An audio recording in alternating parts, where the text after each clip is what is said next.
Bonjour à tous et bienvenue dans cette nouvelle vidéo. Donc aujourd'hui c'est le dernier bulletin vidéo de ce deuxième e-Open de France. J'espère que vous avez apprécié toute cette série. Si vous avez des retours quelconques à me faire, n'hésitez pas à utiliser l'espace commentaire pour ce faire. On commence tout de suite avec cette Dun 3, c'était une question de maniement de couleurs. Alors on arrive au contrat de 6 cœurs tranquillement après une séquence de 2 sur 1 assez peu originale. 2 carreaux, passe de cœur, passe 3 cœurs forcing. Passe 300 atouts, oui mais, alors ça c'est une proposition de séquence, ça n'a pas d'un grand intérêt, on arrive quoi qu'il arrive au contrat de 6, une clé, passe 5 carreaux, demande à la dame d'atout, 6 piques, je l'ai avec 5 piques, je l'ai avec le roi de pique, et on conclut à 6 cœurs. On vous entame la dame de trèfle, et maintenant c'est une question de maniement de couleur. Comment ne perdre qu'une levée avec As 10, 7, 5 pour Dame 8, 4, 2. Alors il y a deux maniements qui attirent l'œil, As de cœur et cœur vers la dame, ou petit cœur vers la dame. Alors j'ai sorti le bloc-notes pour calculer les cas. En termes de 3-2 c'est équivalent, donc les bons cas de As de cœur et cœur vers la dame c'est le cas du valet second à droite, et les bons cas de cœur vers la dame c'est roi valet de cœur troisième à droite. Donc c'est équivalent en termes de partage 3-2, mais en revanche en termes de partage 4-1, il y a 4 cas qui font la différence. 3 en faveur de As de cœur et cœur vers la dame, donc le roi sec, le valet sec ou le 9 sec derrière, et un cas favorable, c'est pour cœur vers la dame, c'est le 9 sec placé. Donc voilà pourquoi il est préférable de jouer As de cœur et cœur, donc c'est supérieur de 4%, 61% de chance de réussite contre 57% pour cœur vers la dame. Donc si vous avez gagné ce coup, vous avez sûrement pas joué au mieux, voilà, donc c'est comme ça que les bots ont gagné 14 IMP sur cette Dun 3 et ça les a placés en avant à ce stade du match. Sur cette Dun 4, Edouard Ducorail a trouvé une excellente ligne de jeu pour gagner à 100% au contrat de 4 cœurs. Il a ouvert d'un cœur, on est intervenu à 2 carreaux en or de manière assez agressive, rouge contre vert. En As, de manière un petit peu surprenante, on n'a pas choisi d'essayer de jouer 2 carreaux contrés. J'avoue que je me serais laissé tenter avec 4 levées d'atouts dans mon jeu, un As. On a préféré dire 200 atouts fités et on est arrivé au contrat de 4 cœurs.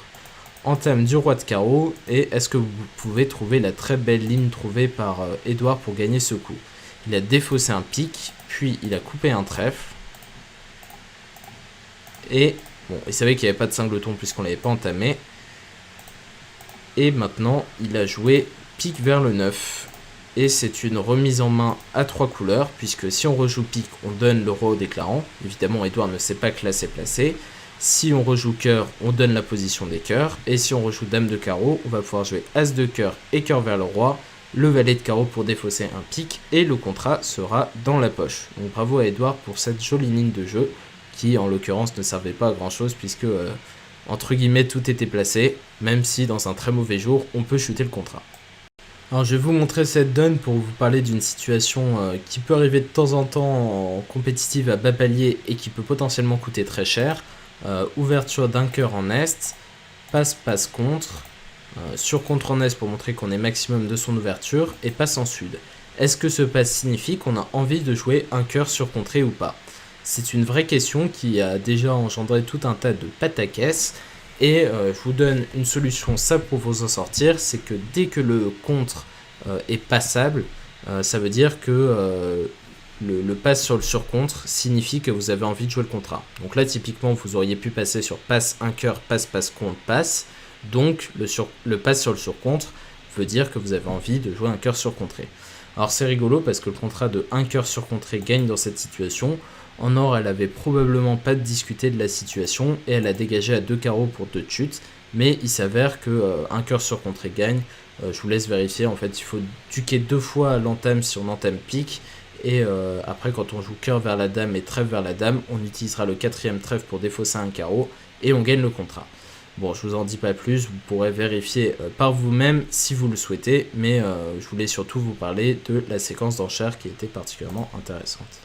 On va passer à cette fameuse Dun 13 qui a beaucoup fait parler. On arrive au contrat de 4 cœurs en nord-sud de manière assez basique, un sans atout, passe 2 carreaux Texas cœur, contre pour montrer l'entame carreau. Alors l'enchère technique ici c'est plutôt 3 carreaux pour dire qu'on a un gros fit cœur avec une envie de jouer de la main de la partenaire. De temps en temps, il a une petite dame seconde. Bon, on peut aussi dire 3 cœurs, ça revient au même. Passe 4 cœurs, passe. Entame carreau, la dame l'as. Et la problématique, c'est qu'il ne faut pas perdre plus de 3 levées entre les trèfles et les piques. Donc ça paraît sain de commencer à éliminer les carreaux, de jouer as de cœur et cœur la dame, de tirer l'as de trèfle pour gagner des cas d'élimination, puis de couper un deuxième carreau. On part de l'hypothèse de craindre que les trèfles sont 4-1 et maintenant il faut plus perdre que 2 levées de pique. Bon, comment manier les piques? Alors il y a deux possibilités, soit vous éliminez les trèfles en jouant roi de trèfle et trèfle, soit vous jouez pique le valet à ce stade et vous jouez simplement que la dame de pique est en est. Alors c'est équivalent, pour tout vous dire, il n'y a pas de ligne qui est supérieure à une autre. En tout cas, la déclarante anglaise à ce stade a choisi quelque chose d'un petit peu bizarre. Elle est remontée à l'as de trèfle, donc elle était en main, elle n'avait pas tiré l'as de trèfle au préalable, elle a joué pique vers le 7. Donc cette ligne de jeu était vraiment très inférieure parce qu'elle a joué que d'une part l'as de pique était en est et d'autre part on n'avait pas intercalé avec dame 9. Donc vraiment très étrange, mais il s'avère que ça a gagné puisque en ouest on n'a pas vu que la déclarante allait faire ça, on n'a pas intercalé le 9 de pique. Donc bon, félicitations aux Anglaises qui ont gagné un coup de 13 avec cette donne, mais j'ai trouvé ça particulièrement curieux. Enfin, on finit rapidement par la donne 16, ouverture d'un cœur en ouest. Quel barrage il faut choisir avec la main de nord? Alors toujours la même chose, est-ce que vous avez envie de jouer 5 carreaux contrés avec cette main? Moi je crois que non, vous avez 3 perdantes majeures, un roi de trèfle second qui n'a pas l'air terrible, roi dame 10 8ème, on n'est pas assuré de ne perdre qu'une levée de carreau, loin de là. Donc j'aurais choisi une enchère plutôt simple de 4 carreaux, sauf si j'ai vraiment beaucoup de retard à rattraper, comme c'était probablement le cas de Nao. 3 carreaux, 4 carreaux. Avec la main d'Est maintenant, on devrait essayer de tenter de jouer 4 carreaux contrés. Donc ici la bonne enchère c'est passe. Et avec la chicane carreau en face, on a que 10 points, mais on doit réveiller parce que de manière très fréquente, le partenaire a une grosse opposition derrière.